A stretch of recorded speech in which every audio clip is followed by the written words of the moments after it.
Bismillahirrahmanirrahim. Assalamualaikum warahmatullahi wabarakatuh. Innal hamdalillah nahmaduhu wa nasta'inuhu wa nastaghfiruh wa na'udzu billahi min shururi anfusina wa sayyiati a'malina. May yahdihillahu fala mudilla lahu wa may yudlil fala hadiya lahu. Asyhadu an la ilaha illallah wahdahu la syarika lahu wa asyhadu anna Muhammadan 'abduhu wa rasuluhu la nabiyya ba'dah. Qala Allah ta'ala fi kitabihil karim, ya ayyuhalladzina amanu taqullaha haqqa tuqatih wa la tamutunna illa wa antum muslimun. Amma ba'd. فإن أصدق الحديث كتاب الله وخير الهدي هدي محمد صلى الله عليه وسلم وشر الأمور محدثاتها فإن كل محدثة بدعة وكل بدعة ضلالة وكل ضلالة في النار. Kaum muslimin wal muslimat, jemaah pengajian yang dimuliakan oleh Allah Subhanahu wa taala. Alhamdulillah, tak henti-hentinya kita memuji Allah Subhanahu wa ta'ala atas berbagai nikmat karunia yang terus-menerus dicurahkan kepada kita seluruhnya. Secara khusus pada subuh hari ini, Allah Subhanahu wa ta'ala kembali memudahkan kita untuk duduk bermajelis ilmu, duduk di taman dari taman-taman surga untuk mendengarkan petuah dan wejangan yang tentunya bersumber dari Al-Quran dan hadits Nabi Sallallahu Alaihi Wasallam. Kemudian selanjutnya tak lupa kita mengirimkan salam dan salawat kepada kekasih kita, junjungan kita Nabi besar Muhammad sallallahu alaihi wasallam. Mudah-mudahan selawat yang senantiasa kita kirimkan kepada beliau itu menjadi sebab Allah Subhanahu wa taala mencintai dan meridhai kita untuk mendapatkan syafaat nabinya kelak pada negeri akhirat. Amin ya rabbal alamin. Kaum muslimin wal muslimat, jemaah yang dimuliakan oleh Allah Subhanahu wa taala. Pada kesempatan ini kami diminta oleh pengurus untuk menggantikan salah seorang dari ustaz kita yang berhalangan untuk mengisi pada subuh hari ini. Dan pengurus meminta untuk kembali melanjutkan tema atau pembahasan yang sempat kita bahas sebelumnya, yaitu masalah gharar, ketidakjelasan dalam transaksi jual beli. Tayyib. Namun sebelumnya jamaah dimuliakan Allah, barakallahu fikum, sebelum kita melanjutkan materi, alangkah baiknya kita merefresh, memurojaah terlebih dahulu apa yang telah kita sampaikan pada pertemuan sebelumnya, yaitu satu hal yang perlu untuk kita pahami, bahwa yang namanya jual beli, transaksi pertukaran antara satu barang dengan barang yang lainnya, itu pada dasarnya hukum asalnya itu boleh. Kecuali dalam transaksi tersebut ada salah satu dari 4 hal. Yang pertama, ketika dalam transaksi itu terdapat di dalamnya riba. Dan riba juga itu telah kita jelaskan secara singkat pada pertemuan sebelumnya bahwa yang namanya riba itu dasarnya kita harus tahu terlebih dahulu apa barang-barang ribawi itu. Iya. Di sana dalam hadis yang diriwayatkan oleh Ubadah bin Samit, riwayat Imam Muslim, bahwa barang ribawi itu yang disebutkan dalam hadis itu ada 6: emas, perak, kemudian gandum merah, gandum putih, kemudian kurma dan garam. 6 barang ribawi ini dibagi dua oleh para ulama berdasarkan sebab dia digolongkan sebagai barang ribawi. Sebab yang pertama itu karena dia adalah alat tukar menukar. Alat tukar menukar masuk di dalam ini. Dari 6 barang ribawi yang kita sebutkan tadi, emas dan perak. Kemudian sebab yang kedua, karena dia adalah makanan, bisa disimpan, dan biasanya diperjualbelikan dengan cara ditakar atau ditimbang. Masuk dalamnya 4 barang ribawi selebihnya, yaitu gandum merah, gandum putih, kemudian kurma dan garam. Karena kita telah tahu bahwa ternyata 6 barang ribawi yang disebutkan oleh Nabi Sallallahu Alaihi Wasallam dalam hadis ini itu karena yang pertama dia adalah alat transaksi, kemudian yang kedua dia adalah makanan yang bisa disimpan, kemudian ditakar. Maka para ulama mengkiaskan dengan barang-barang yang lain. Kalau alat tukar menukar dulu di zaman Nabi, emas dan perak, dinar dan dirham. Seiring berjalannya waktu, peradaban manusia itu berkembang. Di zaman kita, alat tukar menukar itu luas. Masuk ke dalamnya uang, uang kertas yang kita gunakan saat ini. Kemudian sebagian ulama lagi memasukkan cek. Kalau Bitcoin di zaman kita ini digunakan sebagai alat transaksi, maka Bitcoin juga masuk. Kemudian sebab yang kedua tadi, makanan yang bisa disimpan, ditakar. Bukan hanya 4 makanan tadi saja, gandum putih, gandum merah, kemudian kurma dan garam, tapi semua makanan yang bisa disimpan, bisa ditakar, ya itu masuk di dalamnya. Seperti beras, jagung, ya apalagi minyak, sagu, kacang-kacangan, dan seterusnya. Kemudian aturan dari barang ribawi ini ada cara mainnya yang telah ditentukan oleh syariat kita. Kalau dia menukarkan sesama barang ribawi yang satu jenis, emas dengan emas, perak dengan perak, beras dengan beras, jagung dengan jagung, maka kata Nabi SAW, kalau mau ditukarkan harus mathalan bi mathalin wa yadan bi yadin, harus sama takarannya, sama nilainya, kemudian harus kontan.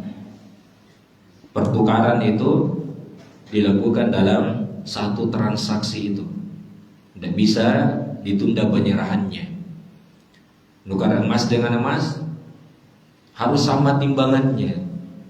Harus misalnya sama-sama 1 gram. Iya, sama-sama 1 gram. Walaupun beda kualitas, 124 karat, 122 karat. Harus sama timbangannya, sama-sama 1 gram. Sama juga dengan beras. 1 beras premium, 1 beras biasa misalnya, harus sama-sama misalnya 1 kilo. Tidak boleh salah satunya itu lebih daripada yang lainnya. Ini kalau menukar sama jenis. Kalau dia beda jenis namun satu kelompok, misalnya sama-sama alat tukar atau sama-sama makanan tadi, maka syaratnya cuma satu, yaitu harus apa? Kontan, ya dan biadin. Tidak dipersyaratkan sama timbangannya. Misalnya nukar emas dengan perak, emas bisa 1 gram, peraknya bisa 10 gram misalnya. Iya, tidak mesti sama timbangannya. Namun satu syarat yang perlu diperhatikan, yaitu harus apa? Kontan, ya dan biadin. Penyerahannya itu satu majelis. Sama juga kalau dia kelompok makanan, nukar jagung dengan beras. Iya, nukar jagung dengan beras boleh, tidak sama timbangannya. Berasnya 1 kilo, jagungnya 3 kilo misalnya, boleh. Namun satu syarat yang harus diperhatikan, penyerahannya harus kontan di satu majelis itu, tidak boleh ditunda penyerahannya. Baik. Terus kalau dia beda kelompok, misalnya uang dia alat tukar, kemudian makanan beras misalnya, ini tidak ada syarat kalau mau menukar, tidak ada syarat. Itu secara ringkas hal yang mendasar yang perlu untuk kita pahami sehubungan tentang transaksi barang ribawi. Baik. Ini sebab yang pertama yang menjadi sebab transaksi itu berubah status dari halal menjadi haram. Sebab yang kedua itu goror. Nah, itu pembahasan yang kita sebutkan pada pertemuan yang lalu, dan insyaallah taala kita akan lanjutkan pada pertemuan subuh ini. Kemudian yang ketiga yang menjadi sebab transaksi itu berubah status dari halal, dari boleh menjadi haram, ketika ada apa? Penipuan di dalamnya. Ada unsur penipuan. Kemudian yang keempat yaitu ketika ada kezaliman di dalamnya. Sebagian ulama mencukupkan 3 saja, yaitu riba, gharar, kemudian penipuan. Karena kezaliman itu sudah mencakup dalamnya riba, transaksi kalau ada ribanya berarti ada kezaliman di dalamnya. Kemudian gharar, kemudian penipuan, itu semua mencakup makna dari kezaliman. Baik, kaum muslimin wal muslimat jamaah dimuliakan oleh Allah Subhanahu wa taala. Pada pertemuan yang lalu kita menyebutkan beberapa kriteria sehingga transaksi itu dikatakan sebagai transaksi gharar. Iya. Atau sebelumnya gharar ini jamaah dimuliakan Allah, transaksi atau jual beli yang dilakukan oleh 2 orang antara penjual dan pembeli, yang dimana dalam transaksinya itu ada ketidakjelasan dalam wujud yang diperjualbelikan. Ya, saya jual sesuatu dalam kotak ini, wujud atau zat yang diperjualbelikan ini tidak jelas apa. Kemudian dia patok harganya ini 100.000. Ya, ini untung-untungan. Bisa saja penjual yang untung, dia jual harga 100.000, ternyata barang di dalam kotak itu adalah barang yang mungkin modalnya hanya 5.000 rupiah, dia jual 100.000. Ya. Atau bisa saja pembelinya yang untung. Ya, dia jual 100.000, ternyata barang dalam kotak itu, ya, itu harganya 200.000 misalnya. Jadi tidak boleh menjual sesuatu tidak jelas wujudnya. Kemudian masuk juga orang menjual sesuatu yang dimana harganya belum jelas. Ya, Transaksi antara A dan B. A jual barangnya, jual HP-nya ke B. Saya jual HP saya. Harganya berapa?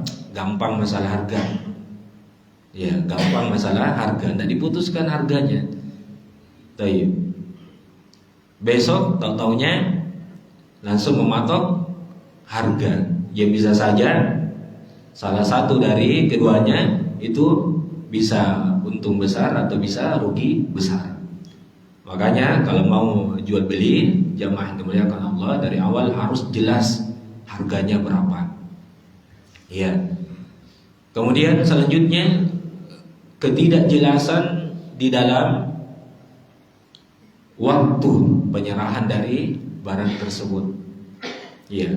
Saya jual sepeda saya, harganya 1 juta misalnya. Tapi penyerahannya tidak jelas. Ya, penyerahannya tidak jelas. Ini juga masuk kategori gharar. Kita akan sebutkan nanti contoh-contoh gharar yang dilakukan orang-orang di zaman Nabi sallallahu alaihi wasallam. Termasuk juga gharar kalau si penjual ini tidak jelas apakah dia mampu menyerahkan barang yang ia jual itu atau tidak. Misalnya dia punya peliharaan burung misalnya. Kemudian burungnya ini lepas. Dia katakan ke temannya, "Wah, burung saya lepas, saya jual saja deh. Saya jual burung saya yang lepas itu. Harganya sekian." Ini kan tidak jelas apakah dia mampu menyerahkan burung yang lepas itu atau tidak. Ini tidak diperbolehkan. Itu bentuk-bentuk gharar. Kemudian kriteria gharar yang diharamkan.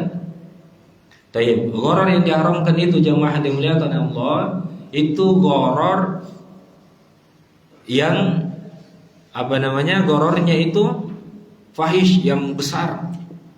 Ya, ghararnya itu besar. Seperti tadi contoh-contoh yang kita sebutkan, menjual sesuatu dalam kotak yang tidak jelas. Ya, atau menjual burung yang lepas, atau menjual jual beli pigeon misalnya, jual bunga mangga baru berbunga udah dijual. Ini kan spekulatif, bisa untung bisa rugi. Menjual janin hewan di dalam perut induknya, ya ini tidak diperbolehkan. Karena ini gorornya besar.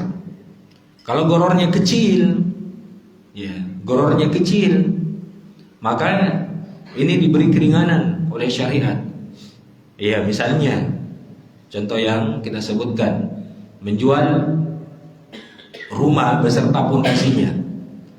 Pondasi ini wujudnya tidak jelas, kedalamannya berapa, volumenya berapa. Ini gharar, termasuk gharar.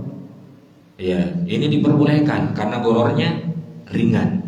Karena secara umum keutuhan dari rumah itu mayoritasnya itu bisa dilihat. Ya, bisa dicek. Adapun gharar-gharar yang sedikit, pondasi dalam tanah, ya, atau bahan-bahan yang antara atap dengan palpon, betul Pak, palpon ya bahasa di sini. Itu kan tidak jelas juga. Itu boleh, walaupun gharar. Ya, kemudian termasuk juga yang disebut oleh para ulama, menjual sepeda motor atau mobil yang detail mesinnya, ya ini kan gharar, tidak bisa dilihat. Ya, bagaimana alat-alat dalam mesin itu kita tidak bisa lihat, itu gharar, tapi ringan, dibolehkan. Atau menjual buah yang buahnya ini dibutuhkan di dalam kulit, misalnya beli semangka, beli duren, itu kan isinya gharar, tapi ini yasir, apalagi berjalan urf kebiasaan masyarakat, ini dibolehkan karena gharar ringan.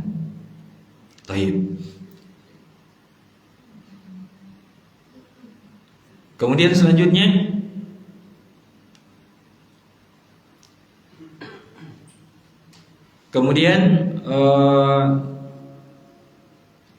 gharar ini dia diharamkan kalau ghararnya terjadi pada jual beli. Ya, kalau gorornya terjadi pada jual beli. Adapun kalau goror dalam masalah tabarruat, dalam masalah kebaikan sosial, misalnya hibah, hadiah, wakaf, ini tidak mengapa goror. Tidak mengapa goror, walaupun gorornya itu fahish besar. Contohnya menghadiahkan sesuatu dalam kotak kepada istri kita misalnya. Ya, ingin surprise, kasih surprise kepada istri, kasih kotak, ya kan? Ada sesuatu yang berharga dalam kotak itu tidak diketahui oleh istri. Ini kan goror. Ini goror, sama tadi itu contoh menjual sesuatu dalam kotak. Ini dibolehkan karena kenapa? Transaksinya bukan jual beli. Ini tabarruat. Ini masalah hubungan sosial, masalah kebaikan, hadiah, wakaf. Iya. Ini dibolehkan goror yang seperti ini. Jadi goror yang dilarang dalam agama kita itu goror dalam konteks jual beli. Baik.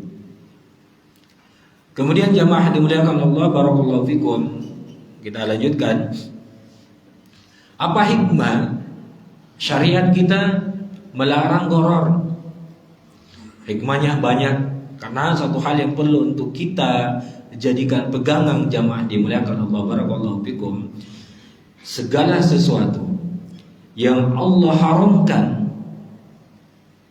kita harus yakini bahwa dalam perkara yang diharamkan oleh Allah Subhanahu wa taala itu pasti terdapat mudarat di dalamnya.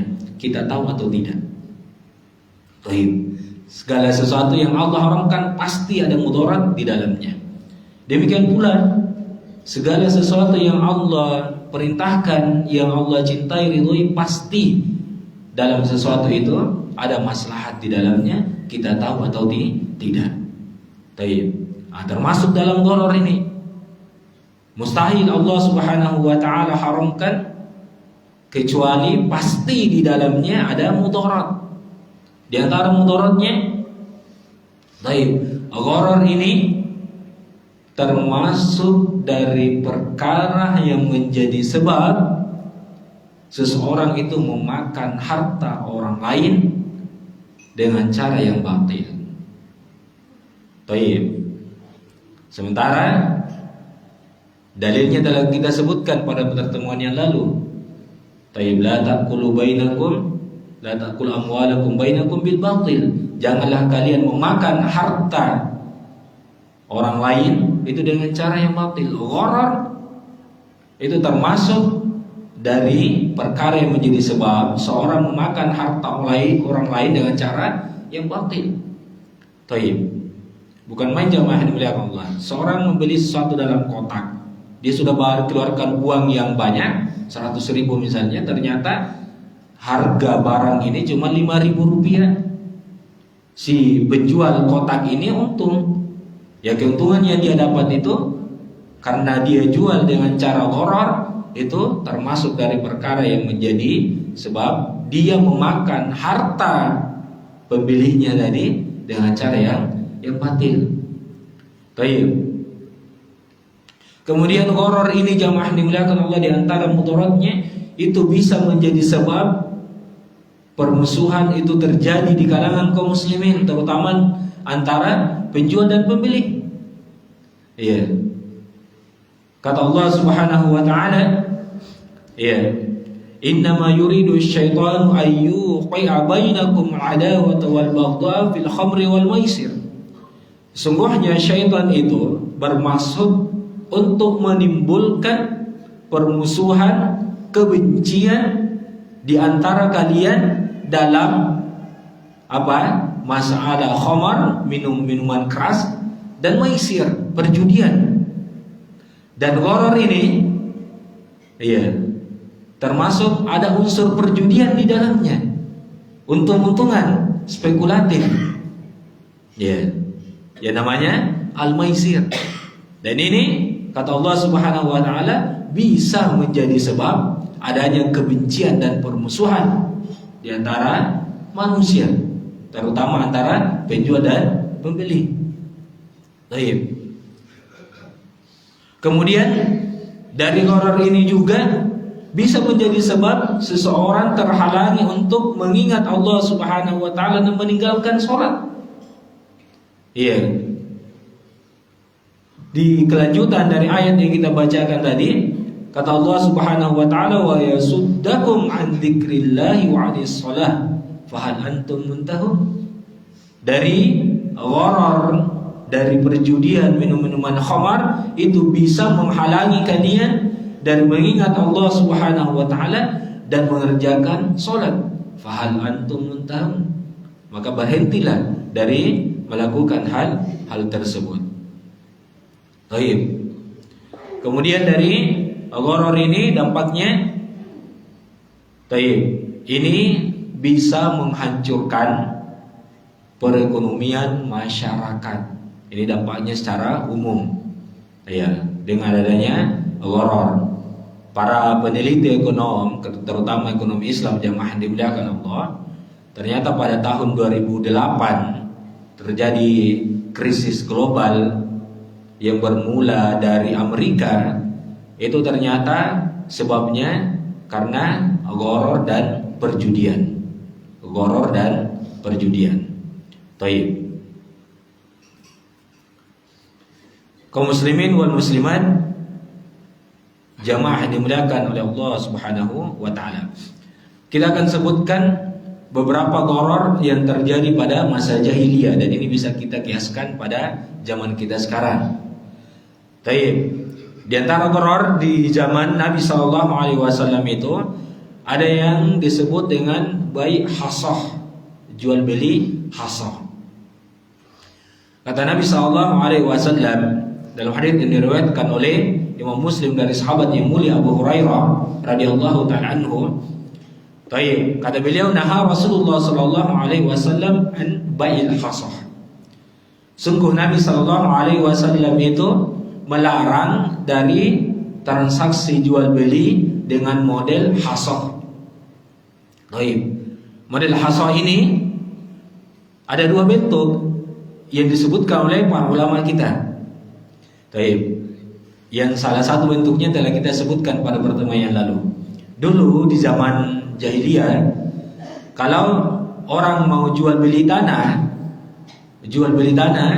itu tidak jelas ukuran luasnya berapa, tidak jelas. Lah terus menentukannya bagaimana? Dia lempar batu. Sejauh mana batu itu terpental, sejauh itulah tanah yang dia beli. Jadi ini tidak jelas dari awal. Padahal kan sebagaimana yang kita jelaskan tadi, menjual sesuatu itu wujudnya harus jelas. Jual beli tanah ya luasnya harus jelas, tempatnya di mana, luasnya, ya, batasan-batasannya antara pemilik lahan dari tetangganya itu harus jelas dari awal. Ini di zaman Nabi, ya, ada praktek jual beli seperti itu. Ini dilarang oleh beliau sallallahu alaihi wasallam. Baik. Kemudian model yang lain dari jual beli hasad di zaman Nabi sallallahu alaihi wasallam, di zaman jahiliyah, misalnya seorang mau beli kain. Iya. Seorang mau beli kain. Kurang lebih modelnya sama tadi, jual beli tanah. Ada beberapa kain dipasang, kemudian dia lempar batu. Di mana batu ini istilahnya berpijak ya.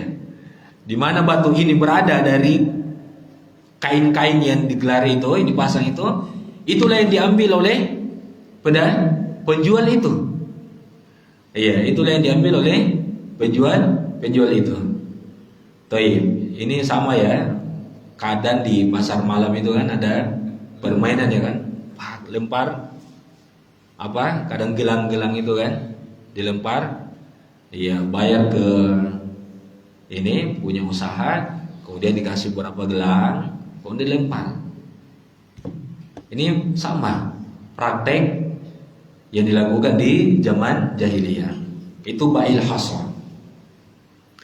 Tapi kemudian yang kedua, di zaman jahiliyah gharar yang dilakukan ada yang disebut dengan bai' mulamasah. Bai' mulamasah. Dalam hadis yang diriwayatkan oleh Bukhari dan Imam Muslim dari sahabat Abu Sa'id Al-Khudri radhiyallahu ta'ala anhu, kata beliau anna Rasulullah sallallahu alaihi wasallam naha 'anil mulamasah. Nabi melarang jual beli model mulamasah. Mulamasah itu kata beliau lamsus thawbi la yunzaru ilaih. Seorang menjual kain, pembeli ini hanya boleh menyentuh kain itu tanpa melihat. Hanya mungkin dalam karung gitu kan. Dia raba-raba saja, tidak diperbolehkan untuk dilihat. Ini gharar. Dilarang oleh Nabi sallallahu alaihi wasallam. Nah, sekarang lebih parah lagi. Kadang itu ada jual beli pakaian bekas ya, Bapak Ibu sekalian. Kalau di Sulawesi itu namanya cakar. Ya, jual beli cakar. Di sini apa namanya, Pak? Dulu cakar di Sulawesi namanya cakar, jual beli cakar pakaian bekas. Model jual belinya itu langsung beli dalam karung, kumpul dalam karung. Pembeli itu nggak tahu ini model pakaian dalam karung ini nggak jelas. Ini gharar, lebih parah. Di zaman jahiliyah masih bisa diraba, zaman belakang, walaupun tidak bisa dilihat, masih bisa diraba itu kan. Itu saja dilarang oleh Nabi Sallallahu Alaihi Wasallam. Bagaimana lagi jual model pakaian bekas tadi? Tidak boleh dipilih, pokoknya dalam karung. Iya, langsung beli. Ini untung-untungan bagi si pembelinya. Kalau kualitas kainnya bagus, modelnya bagus, ya alhamdulillah. Kalau tidak, taib ini dilarang oleh Nabi Sallallahu Alaihi Wasallam. Taib. Kemudian selanjutnya di zaman jahiliyah ada namanya bai' munabazah. Bai' munabazah. Dari hadis yang diriwayatkan oleh Bukhari dan Muslim, sahabat yang sama Abu Sa'id Al-Khudri, kata beliau, anna Nabi sallallahu alaihi wasallam naha 'anil munabadah. Nabi sallallahu alaihi wasallam itu melarang jual beli model munabadah. Apa itu? Tarkhur rajul thawbahu bil bai' ila rajul qabla an yuqallibahu aw yunzura ilaih. Yaitu dua orang penjual dan pembeli saling melempar kain. Mana saja yang mereka lemparkan, ya, telah terjadi boleh dilihat dan tampak boleh dibolak-balik. Ini lebih parah daripada mulamasah tadi. Mulamasah kan masih bisa diraba. Munabadah ini tidak dilempar aja. Iya, itu tidak boleh dilihat, tidak boleh dibolak-balik kainnya, tidak boleh diperiksa. Ini tidak boleh. Ini gharar. Ya, mirip dengan jual beli pakaian bekas tadi. Kemudian jual beli gharar yang terjadi juga di zaman jahiliyah ada yang disebut dengan bai' habalul habalah. Bai' habalul habalah. Apa itu bai' habalul habalah? Atau sebelumnya kita sebutkan riwayatnya dari Imam Bukhari dan Muslim dari Ibnu Umar radhiyallahu ta'ala anhuma. Kata beliau, anna Rasulullah sallallahu alaihi wasallam naha an bai'il habalil habalah. Bahwasanya Nabi sallallahu alaihi wasallam itu melarang jual beli model habalul habalah. Iya, habalul habalah ini penafsirannya ada dua. Penafsirannya ada dua yang disebutkan oleh para ulama. Model yang pertama yang namanya habalul habalah itu menjual janin dalam janin yang ada di perut unta yang sedang hamil. Ada unta sedang hamil, ya kan? Dalam perutnya ini ada janin. Jamaah dimuliakan Allah, jual janinnya saja ini gharar. Ini Goror, tidak boleh. Kalau hanya menjual janin, misalnya seorang punya sapi, sapinya ini lagi hamil, kemudian dia katakan ke orang lain, saya jual janin dalam perut induk sapi saya itu. Ya, yang dijual janinnya ya, bukan induknya sama janinnya, tapi janinnya toh. Ini dilarang. Praktek di zaman jahiliyah jamaah dimuliakan Allah lebih parah. Karena yang dia jual ini janinnya janin. Paham tidak? Janinnya janin. Taib. Pertama, ketidakjelasannya janin dalam ini betul tidak betina. Ya, bisa kalau jantan. Baik.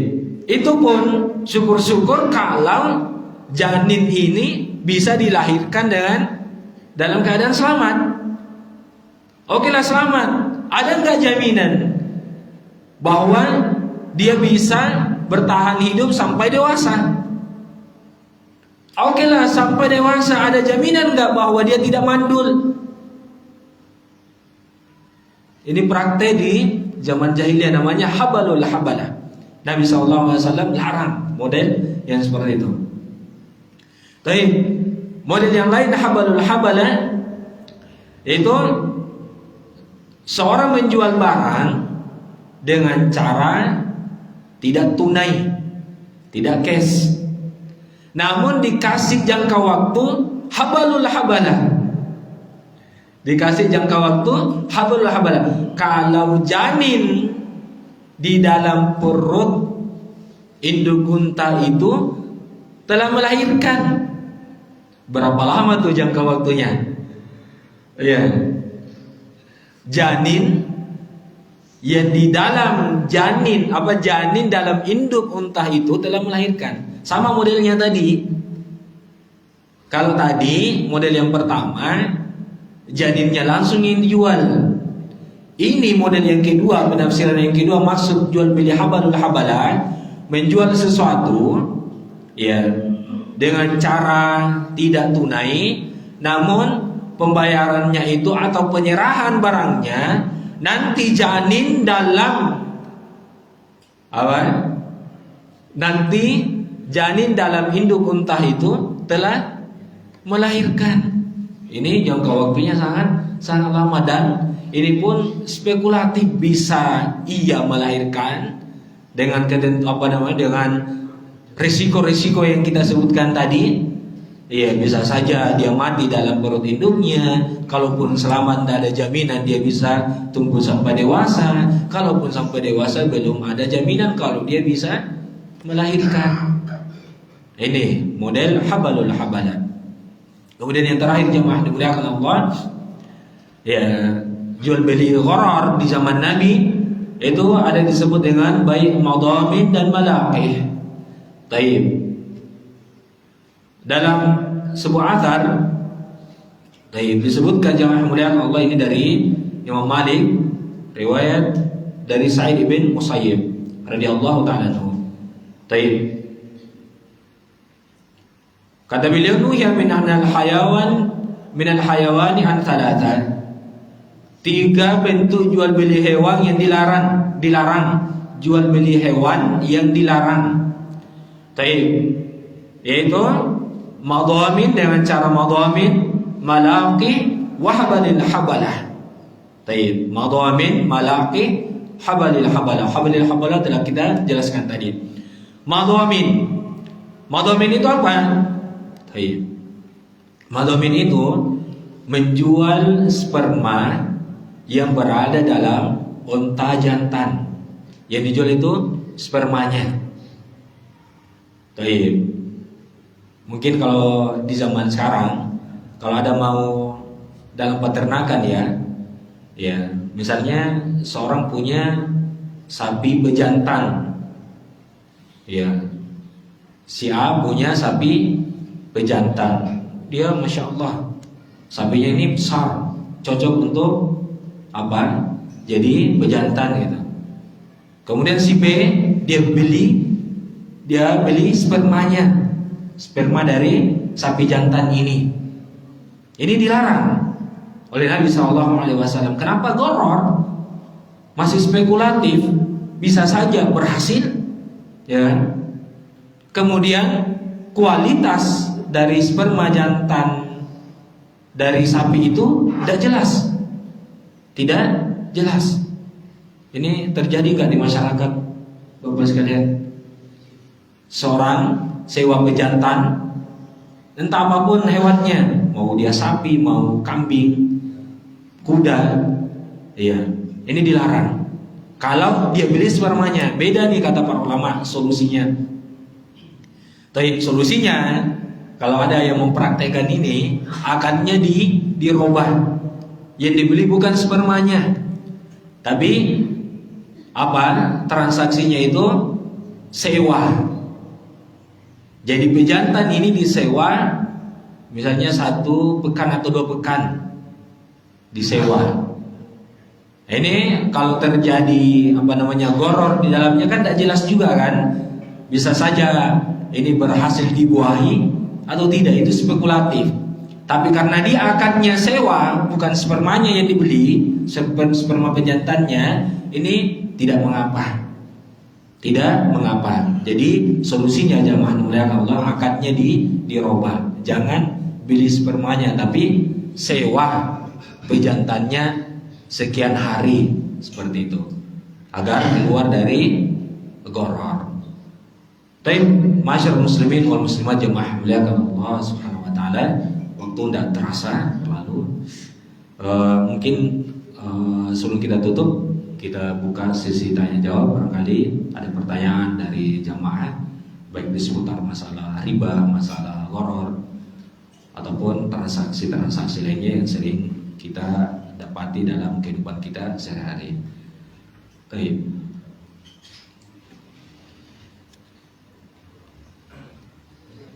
Atau sudah jelas Pak Syekh Abdullah? Padahal Pak.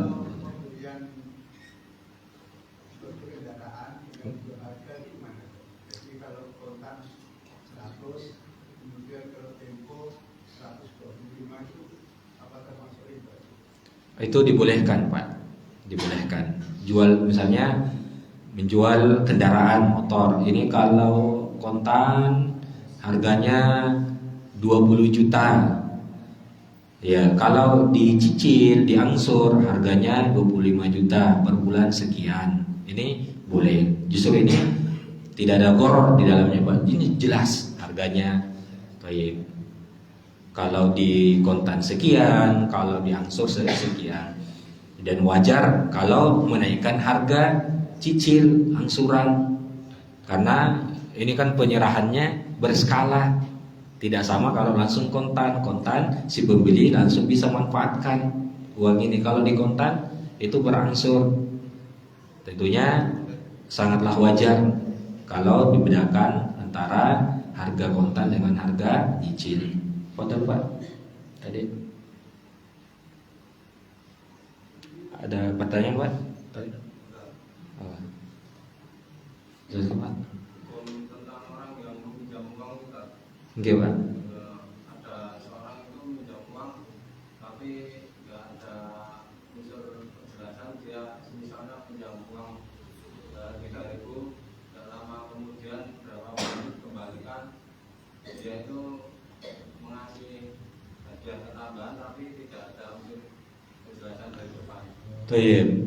Meminjam uang, ya taruhlah tadi 3.000, kita 100.000 lah Pak, 3.000 kan kecil banget. 100.000,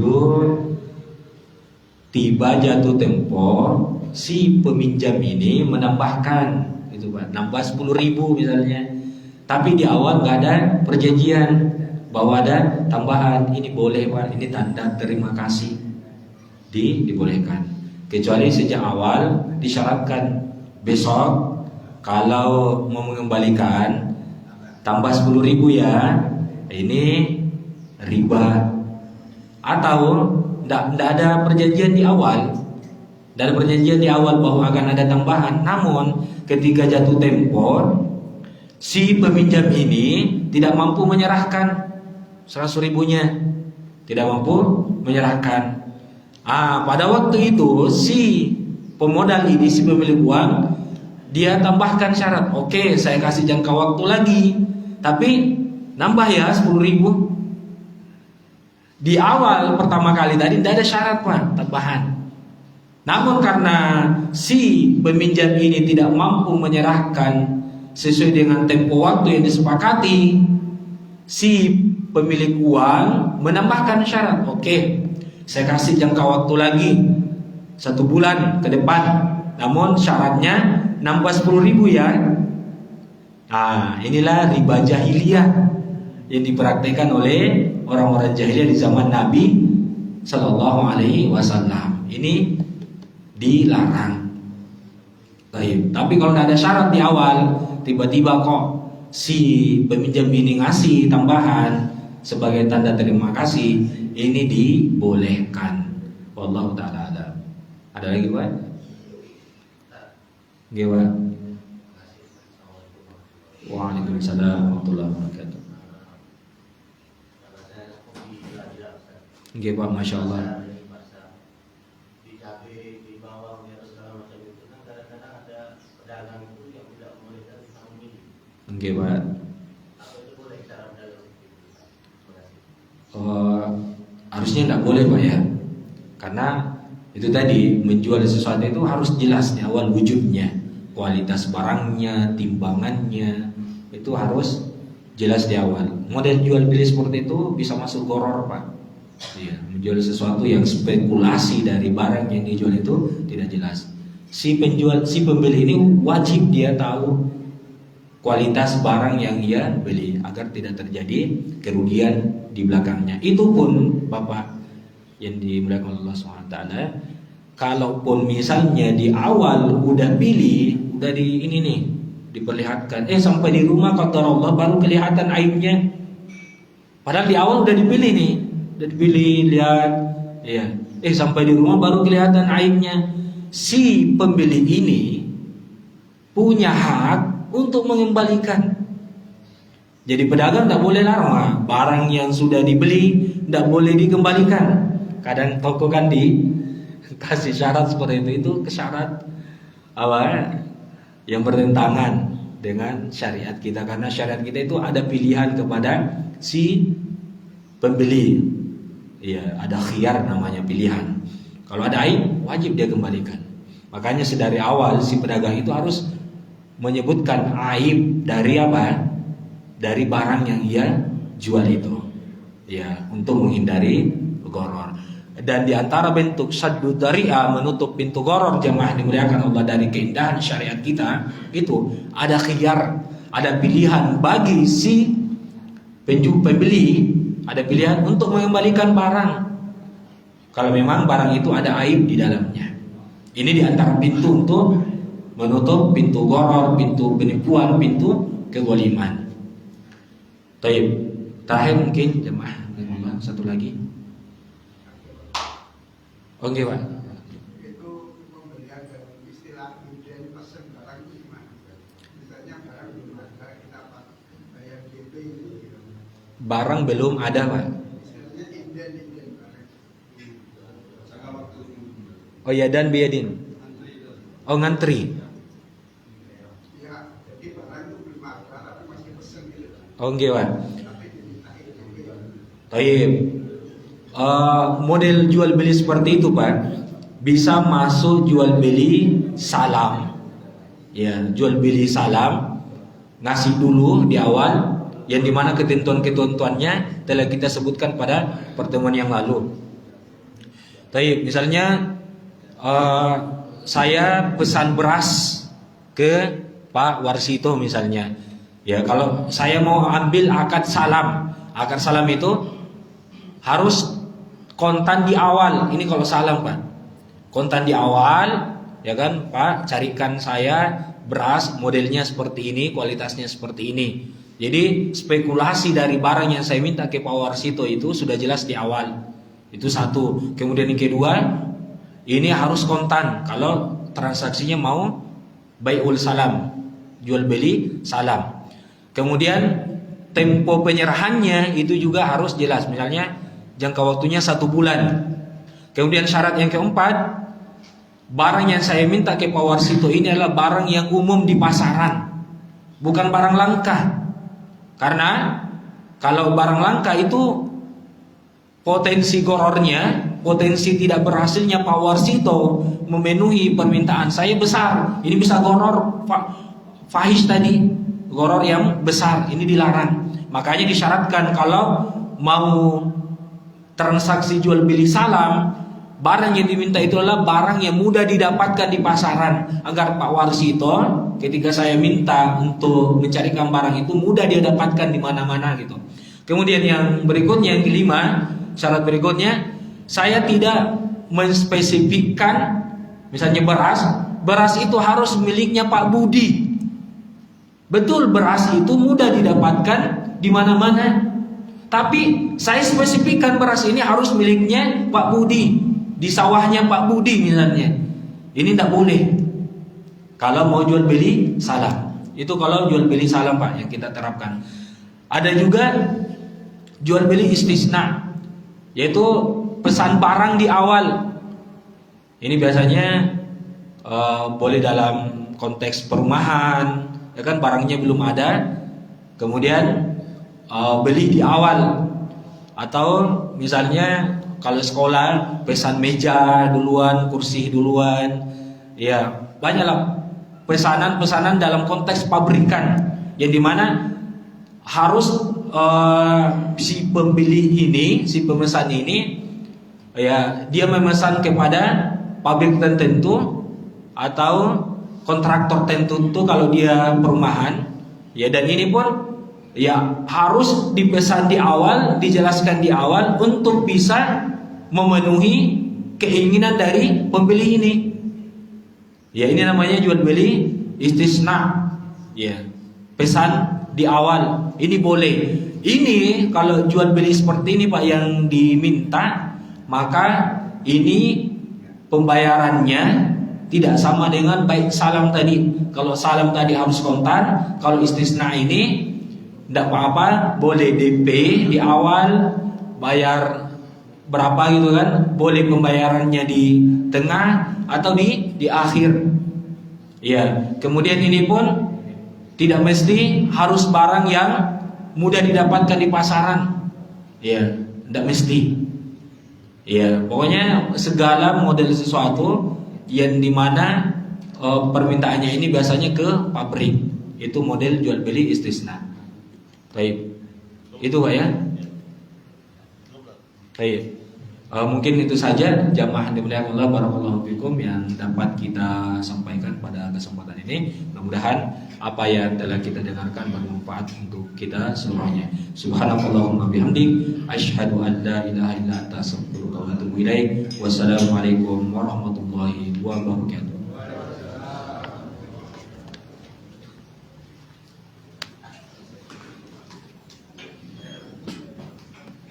Udah masuk sorok ya Pak? Udah, tahu sih.